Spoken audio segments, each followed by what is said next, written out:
This podcast may contain adult language, adult situations, and some movie spoilers, so listener discretion is advised. You know what old Jack Burton always says at a time like this? Cool? Jack Burton, me. You're a bluebird. You're a brownie. You're a Girl Scout cookie. He doesn't know how to use the 3 seashells. I used to love doggy chow. I used to love doggy chow too.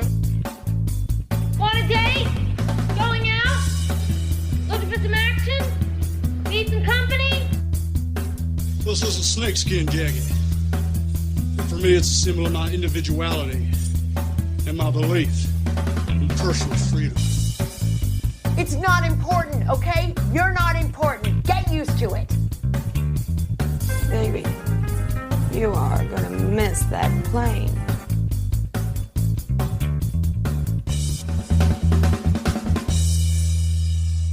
Welcome to the Cinema Recall Podcast. Hello everyone, and welcome back to another episode of the Cinema Recall Podcast. I am the Vern. I am joined right now with another person who is probably in better climate than I am. Not quite sure yet. We have Pete from the Middle Class Film Class Podcast. Hello, Pete. Hey, what's up, buddy? How are you? Are you warm right now? I mean, it's cold for California, but that means 55. Oh, damn. Oh, that's hella good. I mean, I have to ask if me and my co-host come out to California to visit, would we be able to hang out with you guys? Come, absolutely. Yeah. Yeah? I'm just south of Sacramento. I'm in a town called Elk Grove, Okay. which is probably the largest suburb of Sacramento, and we're I'd say not even maybe 20 minutes south of there, right on the 99 corridor. And we're out here. People don't realize just how hot and dry it gets. We're, in California, you hear Bakersfield and some of these like Death Valley areas that get really, really hot, which they do. But we're at, I don't know, over 110 degrees for, a week or two at a time during the summer. And not an inch of snow. You'll never see snow out here. Maybe once every 10 years you'll hear it'll make the news, Yeah? Okay. Yeah, so it's hot and dry out here, which is just how I like it. I'm like a lizard on a rock. That is beautiful. That's some place I need to go to once it starts. Where are you? I'm in Minnesota. Oh, boy. We are in the polar vortex right now. It is now about, I would say, probably 10 degrees below zero. Oh, my God. Yes. You poor soul. I know. We have to basically, we get animals, we have to kill them right away because we need their skins for warmth. It's bad. So sad. It's bad, I know. That's why liquor prices are pretty cheap over here sometimes, because it just needs to keep warm, nothing better to do. Stay warm as much as we can. But also be sure to check out the Middle Class Film Class Podcast wherever you can find them. I do know they're on Twitter at PodcastMCFC. You can find them on Apple and Podchaser, Stitcher, everywhere. The if you really wanted to follow us on for the show, follow me on my personal page. It's the real _ Pete with 4 E's, and or you can just go to the Cinema Recall page and look through your mentions. Yep, I'm sure you'll find me. Yeah. Yep, I'll post links everywhere there. Yeah, it's twice a week, Mondays and Wednesdays, and we're doing a new thing this season. We're on year 3.5 or so right now, and we started season 3 just now. And we started a Patreon at the beginning of the year, which is going great, and it's fun. And our bonus thing we're doing every week for the Patreon is a review of the Last of Us series, every episode by episode. Oh, fun. Okay. Gosh, such a great show. I'm excited to check that out. I'm in the middle of revisiting the game. The first one or the second one? The first one. Have you played the second one? Not yet. Okay. So the first one, this whole season 1 of this series is the first game. And they've confirmed that season 2 will be the second game. Ooh, okay, cool. Yeah, so you're in a really good spot, and they take some small liberties with the way that the clickers operate and some of the the mechanics of it. certain things that wouldn't make sense with Pedro Pascal covering his face with a mask, for half of the show. Sure. So there's no spores, but there's other really cool things. But anyways, yeah, the podcast is a lot of fun. Check us out. Okay, well, very cool. Yeah, I'll post links to that as well. Thank you for listening to that. Now, our movie that we're going to be talking about this week is Cosmopolis, directed by David Cronenberg. And I always ask my guests this: what is your relationship with David Cronenberg? I mean, what was the first movie you ever saw of his, and what was your favorite one he's done? I think my first has to be The Fly. And that was his most like Hollywood-esque type movie, most accessible movie. And I've had this romanticized vision of David Cronenberg in my head ever since, because we're like, man, The Fly is such a fantastic, disgusting, but not it doesn't keep you at arm's length, you know. You can really settle in with the characters. The actors are known people and they're great on their own right. And it devolves into this madness that is it's so fantastic. It's right up my alley. And then I got exposed to some more of his stuff like Dead Ringers and Existenz, which is a weird one, and Videodrone and stuff much later. I didn't really get it. I didn't even see Scanners until just last year. So I like to think of myself as a big David Cronenberg fan. Crimes of the Future from this year was a really highly anticipated movie of his. So, yeah, I don't know. Yeah. We'll see how Cosmopolis holds up. Very much so. Yeah. No, I I'm with you there too. The Fly was definitely the first one that I've seen, and it was weird watching that movie with like a family, because during the early days, folks, you may know this, but during the early days of movie watching, we didn't have our own personal devices or TVs. Back when I was younger, we had to watch everything as a family because our family only had 2 TVs. Mm-hmm. There was a family TV and then like a kids TV that me and my sister watched shows and movies on. But when we went to the video store, we would just rent things for us to see. And my mom was like, "Oh, here's The Fly. I've heard good things about The Fly. It's a sci-fi. Yeah, it's like a sci-fi monster movie. We should watch this as a family." And we did. Oh, wonderful. And yeah, it was very creepy. And as a kid, you don't realize all the sexual metaphors that are happening in The Fly when you first watch it. But, yeah.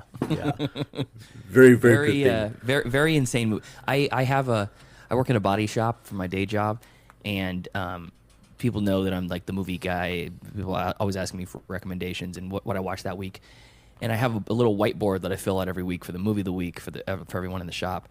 And I put The Fly on there one time, and I usually don't preface it. I don't say anything about the movie. I just put the movie, where you can stream it, what the IMDb score is, what the Rotten Tomatoes score, and then I put a tally board for good and bad for everybody to, chime in on it. And for The Fly, I said, difficult watch. just because I wanted to prep people that you don't go into this thinking, oh, this is a good monster movie. Yeah. Very much so. And for listeners out there, please check out our past episode with Cam Sullivan of the Jacked Up Reviews podcast, where me and him talk about The Fly in great length. The extended version of that episode will be coming in a few weeks, but there's a quick little Patreon preview going on right now, so check that out. All right. So before I didn't ask you this. What was your favorite David Cronenberg movie? It's probably also The Fly. The Fly, okay. Okay. I like Dead Ringers quite a bit too, but I did. I followed the Binge Movies Challenge last year, and there was a Cronenberg ranking. It was like 5 of them, so I watched 5 movies of his that I hadn't seen before, and none of them were particularly great. None of them had held up to The Fly. I think the one that I really want to see I guess 2 that I really want to see that I haven't, that are on my must-watch list, is Eastern Promises and Crash. Okay. Yeah, I haven't seen either one. Oh my gosh, yes.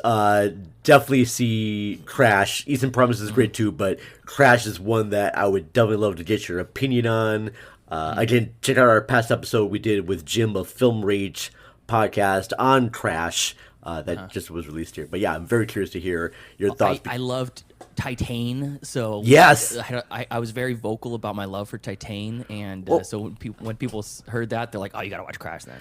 Now, keep in mind that people don't have sex with cars in Crash. Yes, I And understand. cars don't have sex with each other in Crash. Well, I'm out then. I'm sorry. I hate to disappoint you there, Pete, but you're not going to see car genitalia. Oh, okay. No tailpipe insertion. No tailpipe insertion. No oil being sprayed everywhere like a pop shot. Pop shot. Yeah. Wonderful. I know right now that there's somebody out there who's going to make like a car porn, like people wearing car parts and everywhere, and just start. Rule 34 says that already exists. Very much so. All right. Well, now that that's out of the way, I am going to take just a quick little break right now, just playing some ad spots from some other great podcast shows, and we'll be back. After these messages, we'll be right back. Welcome to the podcast that wouldn't die. I'm your host, Kevin. With me, as always, is Aaron. What up, what up? Each week, we'll explore the classics of the horror and sci-fi genre with a little comedic twist. We will ask those important questions like, why don't they get out of the haunted house the first time they see the ghost or the demon? Why do people feel like, hey, there's been a spooky disappearance, but I'm going to investigate myself, even though I have no investigative background? Or, why didn't I realize I was dead the whole time? These important questions and many others we will get to the bottom of. So check us out each week at the podcast that wouldn't die. Be there or be square. Get access to episodes early, uncut video footage, and bonus shows by becoming a Patreon member. Go to patreon.com/cinemarecallpod. And for just $3 a month, you will help support our independent podcast. Thank you so much. And now, back to the show.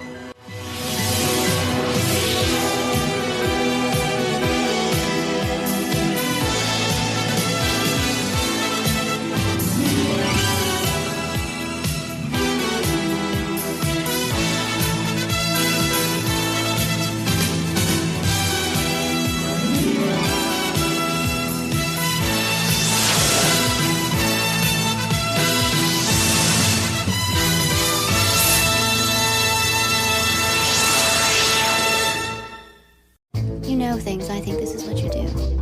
I'm losing money by the ton today. Many millions. And there's been an incredible threat on my life. It's interesting to me there are men somebody wants to kill. Makes me feel free in a way I've never known. Free to do what? Destroy the past. Make the future. So rich and crisp. I smell sex all over you. Everything in our lives has brought us to this moment. Cosmopolis, tonight, 8:30 on Rialto Selection. Our feature this week is David Cronenberg's Cosmopolis, starring Robert Pattinson and Juliette Binoche, Paul Giamatti, Jay Baruchel. Am I saying that right? The guy, isn't he the guy from How to Train Your Dragon? Yeah, Jay Baruchel. Jay Baruchel, thank you very much. And I don't know why I'm blanking on. Kevin Durand plays his bodyguard too. Kevin Durand, Samantha Morton. Yes, that's the other girl, Samantha Morton and Sarah Gaden. Although, honestly, when I first kind of saw Sarah Gaden in this, I don't know why, just the way her hair was in the face, I was thinking that it was Mia Wasikowska. Oh yeah, I like Mia. And she looks kind of a little bit like Mia Goth in a way. I don't know why. Like, she's a hybrid of the two Mias. Yes, very much so. But they just have this same type of eyes, and Sarah Gaden seems to have that element too. All right, this is kind of I mean, it's not super difficult to maybe explain the basic plot of Cosmopolis. Can you just tell listeners out there, Pete, just really quickly, the basic premise of Cosmopolis? Sure. It's essentially it's set in we assume is a near distant dystopian, capitalist dystopian future. So, and you're following Robert Pattinson's character, who's a more or less a billionaire. He's some sort of like one of the most richest people in the world. People know him for his wealth, in essence. His character's name is Eric Packer. We kind of think he's like the son of a wealthy person too, right? Is he also related to Scrooge McDuck? Because that is the wealthiest person in existence. and ever to have lived, Yes. swimming in gold. Well, the whole plot is that Eric Packer is on one side of Manhattan or New York City or some unnamed city, and he wants to take his armored one-man tank of a limousine, Lincoln Continental limousine, and he wants to go across town to get a haircut. And nothing will dissuade him from it. Not riots, not protests, not armed thugs vandalizing and trying to break into his limousine. But he's just inching slowly across his entire city and having multiple conversations with people about business dealings and personal dealings along the way, while his bodyguards are outside trying to fight off the throngs of people who would basically have him hung for just for being rich. And that's more or less what it boils down to. And there's also a thread on his life, a credible thread on his life throughout, that pays off near the end. And during the course of this day, he's also losing money. Yes, he's betting against the yen or something like that. Whatever that means. Yeah, I did. All I saw when watching this movie, Pete, is I saw a guy who's traveling in this very fancy limo. People come into the limo to talk to him about money. Beautiful women fuck him in the car, or he goes to the place to fuck him. He has a girlfriend that won't have sex with him, and then he gets to where he's going. He meets this guy. He has a haircut. He meets Paul Giamatti's character. And I guess Paul Giamatti's character is the one who's trying to kill him. Yeah, he's his would-be assassin.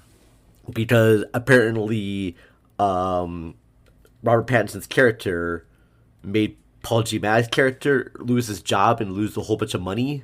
Yeah, essentially. He's just mad about some bad business dealings or something and taking it out on the guy at the top. And I guess from what I've seen in the movie is that Robert Pattinson's character is trying to destroy his own life, I guess. I mean, he does, sorry folks, we're going to get into some spoilers. Oh yeah, these are all spoilers at this point. But if you've gotten past the 15-minute mark in this movie, bless you. Yes, you already know. If you watch the first 15 minutes and you bailed, you don't care about the rest of the movie, anyways. And it's a weird thing too, because I've seen like other critics call this like a pseudo sequel to Crash, and the only similarities I can see is just the way the characters talk. Oh, okay. I may not like Crash then, because that was one of my least favorite parts of this. It was, but here's no one talks like that, That's the weird thing too. In Crash, it works. Okay, that's fair. But in this one, it doesn't. I know they're like aliens and or robots, just talking to each other. I think they're like speaking the subtext instead of just like letting it like breathe. I think with Crash, it works just because the characters have become sort of like mechanical and monotonous, like their cars. And so I can love it for that. But for this one, unless they're trying to be a metaphor for money, I'm not quite sure. This was based on the book by Don DeCello, who also wrote the recent White Noise that was on Netflix. Yeah, I didn't like that either. Yes. And that was my issue too, because I was looking at the credits for this, and I saw who, this was an adaptation of a book, and I saw who wrote the book. I'm like, oh, that explains why. Yeah. Okay, because I have a feeling that his books are probably better written on the page than adapted to screen. Because I'm sure when you read the book of this, you're going to be hearing all of Robert Pattinson's character's inner thoughts in that book. And you can't really adapt that too well to screen. So when Eric is talking about the stock market, or he's talking about his own life, or his like sexual frustrations with his girlfriend and things, you're able to view that better in a book context than you would in a movie. If you're the other thing too is like if you're so Cronenberg adapted the screenplay from the novel himself, and unfortunately, that doesn't always work when you have the director of the movie adapting something to screen. Like if you don't have a competent writer who can like work on pacing correctly and eliminate things that aren't necessary but still keep the underlying messages just for the sake of pacing, then you get a movie that just it goes from like jumps from thought to thought to thought with really no lingering between the two, and you don't even get to let the audience like stop and think about anything that just happened or how that's relevant to the story or why this character was introduced and then immediately gone, because there's probably 9 of those characters. They come in, they say have a small conversation with Packer, and then they're gone, and they just give you essentially like exposition dump after exposition dump. Yes. And then you're done with the movie, and you're like, well, what do we learn from this? So I find it sometimes it's a little bit of a red flag sometimes for me if the director is the person who adapted something from an original piece. It's just kind of concerning. It's not like it's always bad, but my antennas are up a little bit when that happens. That's fair. I mean, Cronenberg did do a good adaptation of J.G. Ballard's Crash when I saw that movie, because that movie also has a bunch of characters too, but the way that Cronenberg frames the characters in Crash worked better, just because when you meet characters in Crash, they're not just like, here we are, hi, and then goodbye. They kind of stay throughout the course of that movie, and that works out well. But for Cosmopolis, the only character you kind of see throughout this movie is Eric, and occasionally Elise, Sarah Gaten's character. Yeah. Those are the only two that you kind of see prominently throughout the movie, because they do have several scenes together. And the bodyguard played by Kevin Durand. Those are the I like him a lot. Yeah, those are like the only 3 characters that you kind of see in that feature. The scene with Jay Baruchel, and I'm pretty sure that character is probably a bigger part in the book. Sure. Same thing with Julie Binoche's character as well. She's probably a bigger part of that book. But in the movie, like you said before, they're just a one-off and done. That's it. I have a feeling too that in the book, and please listeners, if we are right or wrong, this let us know. I think Paul Giamatti has a much bigger role in the book. He did seem a little bit wasted in this. Yeah, but yeah. Well, the other thing too that I think is a redeeming quality about how the characters all speak is there's a subtext, or I guess an underlying message about Packer, about the main character, that he has everything, but it's not good enough, and he's essentially self-destructing, which is I love that theme in movies. The person who has it all and basically just he shoots himself in the hand just to feel something at the end of the movie, and when he actually does that, you hear the first true emotion in his voice when he's screaming from the gunshot wound, and you're like, yeah, you idiot, what do you think was going to happen? But for a person that has literally everything he could ever want, can like snap his fingers and have someone like 10 different beautiful women come to pleasure him, and has all the money in the world too. He like bought a jet just to have it, and he keeps it in a warehouse in Arizona, and he says he flies down there sometimes just to look at it, just because it's his. And it's like that's a different fundamental like wiring of a brain than you and I have, So we experience things that are not comfortable sometimes, and you get the full gamut of emotions. But if you're always on the high, like if you live in San Diego, every once in a while you're like, you know what, I want to go to the snow. Yeah. I want to see what a blizzard's like. And then once you're there, you're like, okay, I'm ready to go back.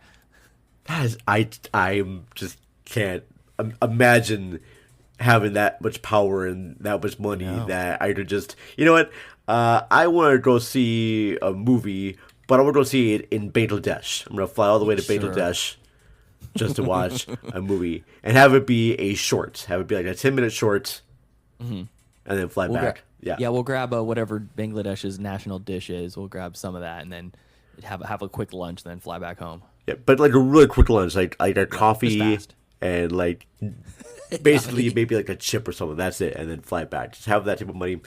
Very weird. But there are one other great thing. There's like probably one great thing I do like about this movie, and that is the score. Because it's Howard Shore returning again as he does all Cronenberg movies. But I love the fact that the songs are by Metric. Do you know the band Metric? That. No, I do know Metric. I didn't realize that. Yeah, they did all the songs in this Looking feature. back at it, that makes sense. But it didn't stick out to me. I think I was more like disarmed by just how strange the movie was and the cadence of everything was that I didn't notice a lot of that stuff, because usually I really appreciate a good story, but that didn't stick out to me. And I guess I would have liked this movie a little bit more if they would have had done sort of explanation saying that this is the world of the future. And tell me a little bit about Eric Packer, because we know nothing about his job, really. The movie begins after the credit sequence. We see him in his limo, getting in. You know what it kind of reminds me of, too? Have you seen that movie, Holy Motors? Yeah. I was kind of expecting something weird to happen with the limos at the end. Like in Holy Motors. Because he keeps asking, where do they go at night? Where do they sleep? Where do all these limousines go? Everyone's got a limousine. Where do they go? Like, I don't know. Garage, I guess. Yeah, I just have something to happen with that. And I know that there's like this protests going on with the rats and everything. You know what this movie kind of reminded me of too a little bit? Just the whole with all the protests going on and everything going on outside. It kind of reminded me of Strange Days. Yeah, I can see that. Yeah, I can see that. Just that it would kind of be like another side story happening, especially with the limo driver and Angela Bassett's character, and that one is a limo driver as well, and just it's for me it feels like it was sort of set in the same universe in a way, like another story going on in that environment, in a different corner of the universe. Yeah. Because I always thought that, and I got certain elements confused because I did watch both this and Strange Days around the same time, and I'm thinking, wait, was there a protest about a rap star that got murdered in Cosmopolis, or was that Strange Days, or was that both? And that was not a protest, but like a funeral about it. There was. Yeah, it was in this one, and because he runs into one of his pals. Who's also like a rapper, or maybe like in the rap scene or something like that, and he's telling him that one of their other like mutual friends had just died, and they're talking all about it. What was his name? I can't remember his name. It was something funky, but then it shows him on the back of like a Chevy Avalanche in basically like an open casket, and they're slowly like driving through the street like a parade, but it's a funeral, almost like a Louisiana funeral, Well, the character's name was called Gauchi Boy. I think that is... No, that's the actor's name. That's the actor's name. Gauchi Boy, Cosmo Thomas. Yeah, and it's very strange. And it's funny because Strange Days I always thought was set in the same universe as Johnny Mnemonic. And, yes!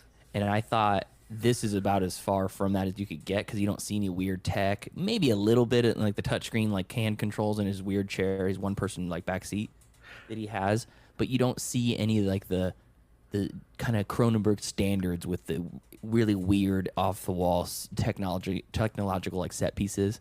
And you don't get a whole lot of that in it. So I could have guessed that I would have guessed this was directed by someone else. 100%. Well, do you remember the trailers for this movie when it got released? Because I actually did see this in theaters when it came out. Oh wow! No, I don't remember this at all. This was, what year was this? 12. Yeah, I didn't have. I don't watch a whole lot of trailers like in general, kind of as a rule. But I haven't had like television at my house since like 2007. So I naturally don't have to watch them too much unless I see it in a theater.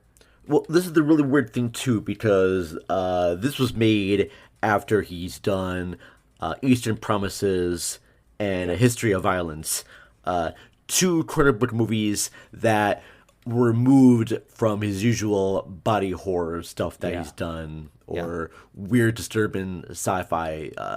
I believe like Eastern Promises and History of Violence, and in some cases The Fly are his most mainstream ones, but both the History of Violence and Eastern Promises are ones that do not feel like David Cronenberg at all. He's not doing these usually weird body horror sci-fi elements. And then when I saw trailers for Cosmopolis, the trailers of it make it feel like it's a return to his body horror stuff that's going on. Yeah. That's interesting. I wouldn't have expected that at all, because you're like, where could they fit that in besides like the little bits of rat, that you see? Yeah, so it was that. There was the lady going to like shoot him in the stomach, and the way they shot it in the trailer makes it feel like it's going to be a Videodrome situation of stuff going into his stomach, and just the way it's. I'll post a link to the trailer, and the show notes as well, so people can see how people who watch it feel like, oh, this is going to be a return to David Cronenberg doing his body horror. It's going to be, it kind of felt like a combination of like Crash and Videodrome, which I thought it was going to be like. And then when I went and saw the movie, it was completely different. Yeah. I mean, I like a good character unraveling, but it seems like he was already unraveled from the beginning, just barely holding on by a thread, and you get to the end and he gets pied in the face or creamed or whatever by the pastry guy, whatever, which is like, that's a real type of person. There's people out there that do that. They try to basically make a fool out of a politician or a whatever, in front of the cameras so people can see them looking like an idiot. Supposedly brings, attention to their cause. And I appreciated that. I thought that was funny. And then he goes into like a 5-minute soliloquy about what type of what type of person he is. Oh, he's a performance artist, and I pied the greats. I'd pie Mussolini if I could. And, yes. And his bodyguard is just kind of like holding him around towards the camera, like, okay, finish your thing so we can get you out of here. Yeah. And also, I didn't really quite understand, like, him and his bodyguard seem to have this respect and almost kind of a friendship in a way. And then he kills him. Yeah. At the end, which that just part came out of nowhere for me, and I had to go back. I had to go back and kind of rewind a little bit. Like, was there something going on? Did I miss some sort of piece of dialogue? I think it's just commenting on the fact that maybe his life is more important than anyone else's, and he doesn't really value much in life, including other people's lives, including the people closest to him. Like when his fiance or girlfriend or whatever just tells him that they're essentially over, it kind of felt like an American Psycho sort of situation, but the shoe's on the other foot. Oh. And she doesn't necessarily mean anything to him, but having her as a status symbol means something to him, and he's upset just because of that, not because of the actual relationship being gone.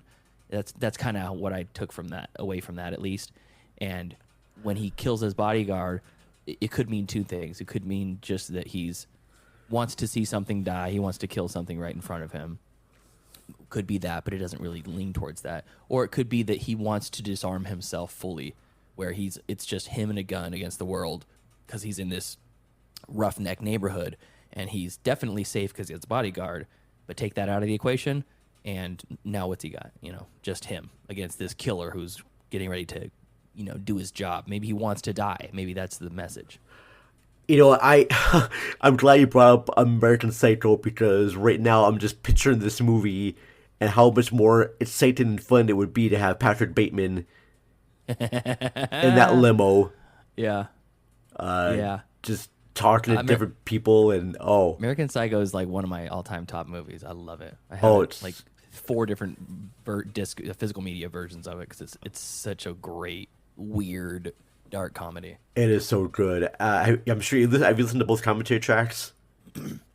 No, I don't really listen to commentary tracks. I probably should. They're actually pretty insightful the way that both because there's two separate ones, Mary Herron and Guinevere Turner, and the one about Mary Herron is a little bit more exciting because she gives information about how the book came to screen and the difficulties she's had trying to do the movie. They also talk about the so-called how people interpret the ending is very fun as well. And Guinevere Turner's commentary, it's okay, but it's mostly just her watching the movie and giving comments. I always do both. Who's the second one? The director?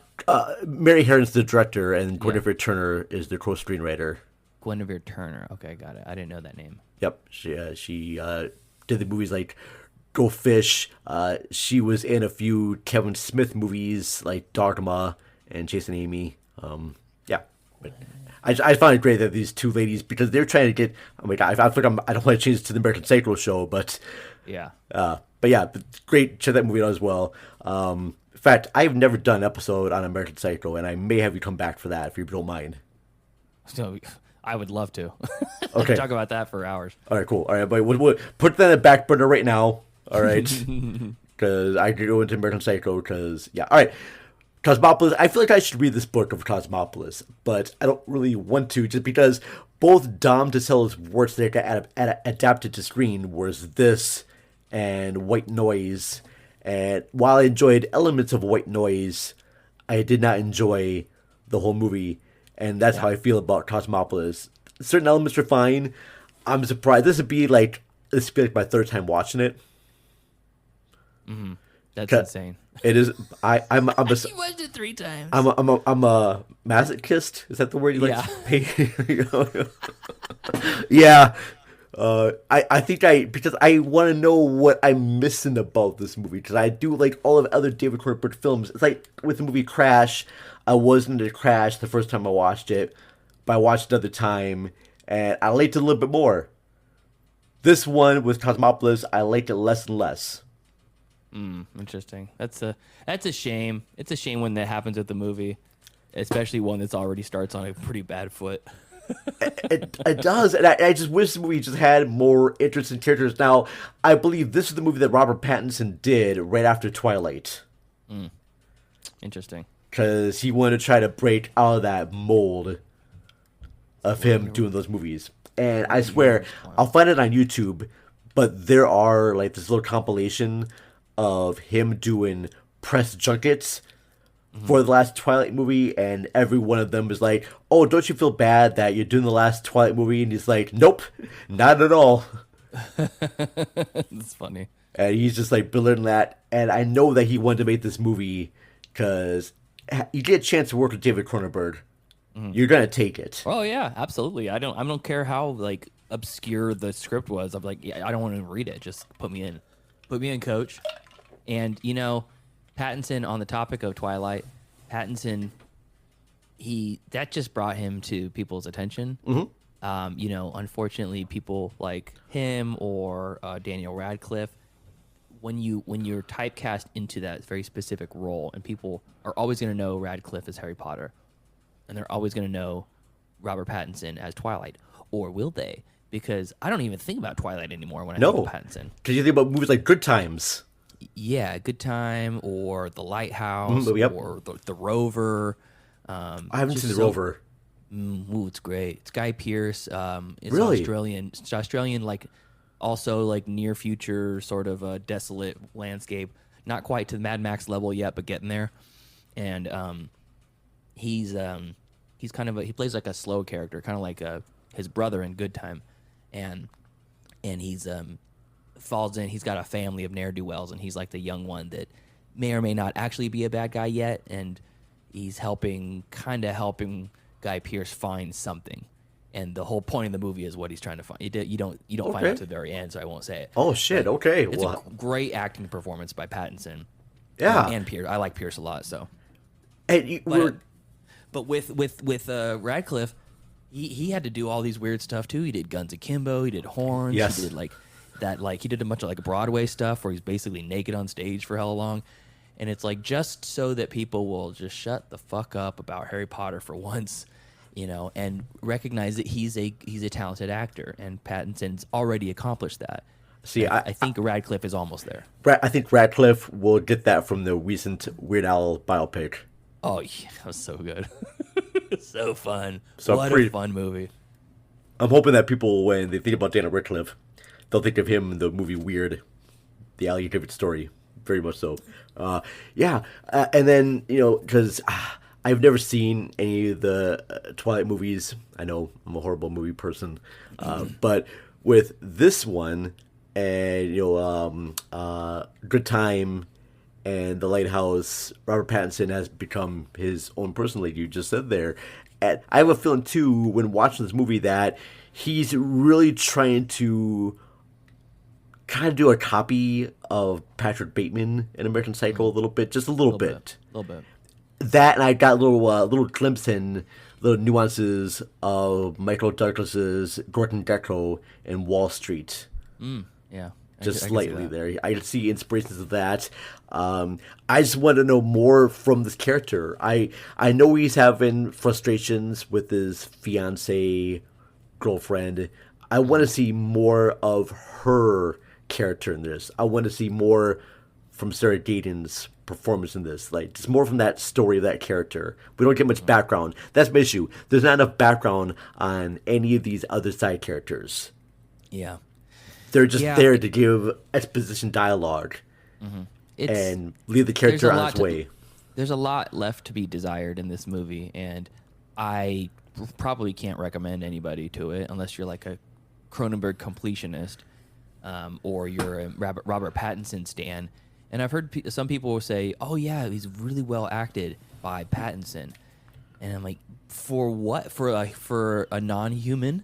No one talks like that. No one speaks like that. They speak like they're like the inner monologue, your inner dialogue to yourself is being spoken out loud almost half the time. I don't know. It's just none of it really worked for me that well. It wasn't bad to look at though. I thought it was well shot. Right. And I think the soundtrack and the score wasn't distracting to me, so that's a good thing. If I were to ever rewatch it again, I'll pay more attention to that. I like watching him feel nothing in that like dance club and feel nothing essentially when he's like having sex with all these different women, and just looking at him like, wow, what a miserable life this guy's got. I will take this. I will take that life then. I will. Yeah, sure. Be more than happy to go to get a haircut. Even when I don't need a haircut, I would gladly go cross country. Fucking Julie Binoche and another beautiful woman there. This movie actually has like this, like, and I don't try to follow any like critical ratings, but it's got 66% on Rotten Tomatoes, and 5 out of 10 on IMDb. Yeah, 3.7 audience rating. So it's got very low audience scores, and from all the reviews I have seen this movie, most of the general consensus is of what you just said, that it does look great, and I'm sure that there's like this great message about the economy and about the 1% and all that, and the protests that were happening along that side, but none of that is expressed in the movie that I saw. Sure. Yeah, it's asking the audience to fill in a lot of gaps. And I like movies that are ambiguous. I do. But you gotta give me something to enjoy that ambiguity. A little bit of something to hang your hat on instead of capitalism bad. Okay, great, good message. Yeah, yes, we know that. Give us more than that, all right? Hey, you know what's bad? I heard that rape and murder are bad. Man, that's a bold take. I know, right? On mic? I'm seeing this right now on the microphone right there, that sexual assault is bad. All right? I know. I joke about that sometimes, I'm all for, like, awareness for, different things, different causes. They do on the NFL. They do the, breast cancer awareness, and they're all wearing pink and stuff. And, we at my work, we wear pinks on certain days of the week. And it's in support of breast cancer, and it's like, it's great, it's awesome, but it's also kind of funny because it's like, I know this is a bold stance. I don't like breast cancer. Yeah. See, I'm what? I'm gonna say it right now. I don't care who knows it. This means I don't like it. That's like, bold. yeah, okay, good, awesome. Making it known there in the world there. Yeah. So being a rich asshole who doesn't care about other people is also bad. Sure. But at the same time too, he's the guy that's has rich life. It almost feels like if we had like a Jordan Belfort in this, who's rich guy, from The Wolf of Wall Street. For people that don't know The Wolf of Wall Street, which they should, because that movie's a lot of fun. I have a character who kind of feels like he's a Jordan Belfort with no soul. Yeah. A guy that doesn't enjoy his money. I want to have like a more engaging character. Yeah, it's at least if they're gonna be a bad guy who's rich as hell, at least let us watch him enjoy it and then fall from grace. Yeah. But then again, I mean, there's other movies for that. Maybe this just isn't that movie. That movie right there. And I'm pretty sure that David Cronenberg was really trying to adapt the tone of the book. And like we said before, I'm sure in the book we're going to have a lot more inner dialogue and inner motivation with the characters than we're going to get with a movie, because a book can show us that stuff that a movie can't. So, yeah, I will say that this was my third and last time watching this movie. If Criterion and Arrow release like a 4K Blu-ray with commentary from David Cronenberg, no, I'm still not watching the movie again. Yeah, well, good. You have morals. I appreciate that. I applaud that. Well, thank you, good sir. I will listen to the soundtrack, because the soundtrack does have some good songs from Metric. That last song that played during the credits. Yeah, I do like that song from Metric, and that's probably the only positive thing I will say about this movie is the end credits. But you know what? If you want to see a much better movie that also has Metric in the soundtrack and score, watch Scott Pilgrim vs. the World. Oh, 100%. Oh, I was so happy that they did release the soundtrack with vocals from Brie Larson. Oh, cool. That's nice. They did release her version of that song, that Black Sheep song, which I have a hard time choosing. I love Emily Haynes' vocals very much. She's the originator of that song, but I love Brie Larson, what she did with the cover. Nice. It's always cool to see non-musical talent performing and doing stuff, and then they put it in. That's one of the things that speaking of Weird, the Al Yankovic story, Weird Al did say he regretted not having Radcliffe actually do the singing. Oh, that would have been great. Yeah, I would have been on board with it. I was kind of a little bit bummed when they did a dubbing on that. Yeah. Well, say la vie. Well, now, hopefully, because that movie did pretty good for Roku, they could remake it with bigger money, but... Sure. Yeah, now then it'll go up. I don't know if they should, though. I don't know. They don't have a 6-star rating yet. That's true. Okay. Really? That's weird. All right. That was my review of RRR. Was the acting was pretty terrible from all the white people involved, so I had to lower my rating from 6 stars to 5. Ouch. Love that movie. That's great. RRR is so damn good. Oh yeah, listeners out there, yes, please watch RRR and don't watch Cosmopolis. Yes, there we go. That's the tagline right there. That's our tagline for this movie. RRR is an amazing fun movie, and watch that. Okay. Seriously, listen to this episode, but then go watch RRR. But yeah, let's get into our ratings of this movie. I'm gonna start, if you don't mind. I'm giving this one star, and that's just for the last song. 1 star. That's tough. I didn't even think about a rating for it. I'm gonna say that this is probably a 2-star movie for me. Okay. And mainly because I reserve 1.5 and below ratings for movies that you physically have a hard time even looking at or hearing. The technical aspects bring it up at least a couple up a star for me. Okay. So I reserve like the 1 stars for like the ultra low budget Return to Blood Fart Lake and things of that nature. You Wait, know, Return to Blood Fart Lake? Yeah, that's the sequel to Blood Fart Lake. Okay. I want to see this now. It's on Amazon Prime. It's Blood. It's like, this is a real thing. Blood Fart Lake and Return to Blood Fart. Why the hell are we not talking about these classic movies here, Pete? No, sorry. It's one of these. It's a Return to Blood Fart Lake, 2012.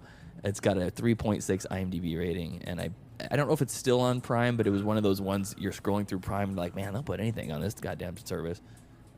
Yes, it's true. But yeah, 2 stars for me. It's Okay. still got some style to it from David Cronenberg is undeniable. The cinematography is good. The sound's decent, and it builds a world that doesn't explain, but it definitely builds a world. So Sure. just for that, it gets 2. Okay. I do like what we said there. Still not gonna have me watch the movie again, but I can still respect that. I do respect the hell out of David Cronenberg trying to take unadaptable material, because he did it with Naked Lunch, he did it with Crash, and I'm sure he read the book of Cosmopolis by Dom DeCello and said, you know what? Everyone said I can adapt both Crash and Naked Lunch. I proved them wrong. I'm going to now adapt this book into a movie, and it got lower ratings than both Crash and Naked Lunch. And now after the recent White Noise feature, even though I do love Noah Baumbach features, White Noise was kind of a mess. Although I do love that dance sequence at the end of the movie, but there you go. Oh, it was great. Yeah, the sequence credits were awesome. The credits right there. So anytime I hear that Dom DeCello has a book being adapted into a movie, I will go to the movies just to watch the end credits, because they'll be a lot of fun, and it'll be like my favorite part of the whole feature. It's true. It probably will. You know? But Pete, I do want to say thank you so much for coming on the show. I promise you we will have you back on to talk about great. a movie that both of us actually really enjoy. I know that this will be coming out in a couple of weeks. Do you have any sort of like what's coming up on the Middle Class Film Class podcast that you want to share? Well, so the way that we pick our movies that we watch on Mondays, it's a weekly news and review. So we do news stories that week, or discussion topics, or I'll have like segments. I'll have trivia prepared for the guys, or we'll have listeners come on, or actors or directors from upcoming movies call in. We've had Michael St. Michaels, who played the Greasy Strangler. We've had James Colin Bressick, who is the director of Hot Seat, that just came out this last year, and a bunch of other movies. We have multiple people will call in for various reasons. So the first episode of the week on Mondays is just that, and then we give a streaming pick recommendations. Well, the second episode of the week on Wednesdays, we do a deep dive review chosen at random from our Wheel of Destiny. And so we don't know what's going to be in 2 weeks because it's random. But I have 6 options. I have Boyhood, Dr. Sleep, Gerald's Game, Boogie Nights, Kubo and the Two Strings, Once Upon a Time in Hollywood, which is a fan pick, Before Sunset, and Dragon Ball Super Broly, which is also a fan pick. So of those movies, we'll be covering one of them in 2 weeks. Oh, geez. Those are all good ones. Boogie Nights is fun. Once Upon a Time in Hollywood was also be a good one to revisit. Yeah. But please visit the links on our website. I'll post links to the No Class Film Class podcast. Please subscribe to them everywhere. I do enjoy listening to your Dab and Chatter show. That it's just great. Thanks, buddy. I appreciate it. Yeah, Great, it's a lot of great fun, stuff. and we deal a lot with the listeners. So if you are listen and you're like, oh, that sounds like a movie that I've heard of before. I wonder if they've ever heard of this, and you send us an email, we're gonna read it on air. Okay. You want to give a recommendation? We have 2 lists right now for fan picks. We have the Patreon fan picks, which get a full episode dedicated to them, and then we have the normal fan picks, which are this year we're doing a bonus episode once a month that is 3 fan picks at a time, and all 3 of us hosts, me, Joseph, and Tyler, will watch one, and we'll do a dedicated episode just for that, but it's split between 3 movies. So you can get your movie reviewed by us. That one is not a Patreon. Everybody gets to hear that one too. So a lot of ways to interact with the show, and it's recorded live like a radio show. So it's like sound effects added in live. Oh, nice. Sound segments live. All that stuff is like, it's 100%. We don't edit. We just upload it. I'll edit out some coughs, or if someone rings the doorbell and the dogs go crazy, I'll edit that out. Other than that, everything goes in. Perfect. Well, hell yeah, I love that. Thank you as always for being on the show. As for Cinema Recall, I know that me and my co-host Ashley were having a meeting about what sort of new themes we want to do for our late season. We're continuing our look back at David Cronenberg films. Going to put on a few more guests to talk about other Cronenberg features, and then we'll probably highlight a different director or actor later on. This episode is available earlier if you're part of our Patreon crew, patreon.com/Cinema Recall Pod. Thank you everyone out there who does listen to these episodes and likes what we do. We greatly appreciate that very much. cinemarecall.net is the name there of the website. Thank you all for listening, and we will be back soon. All right, take care everybody.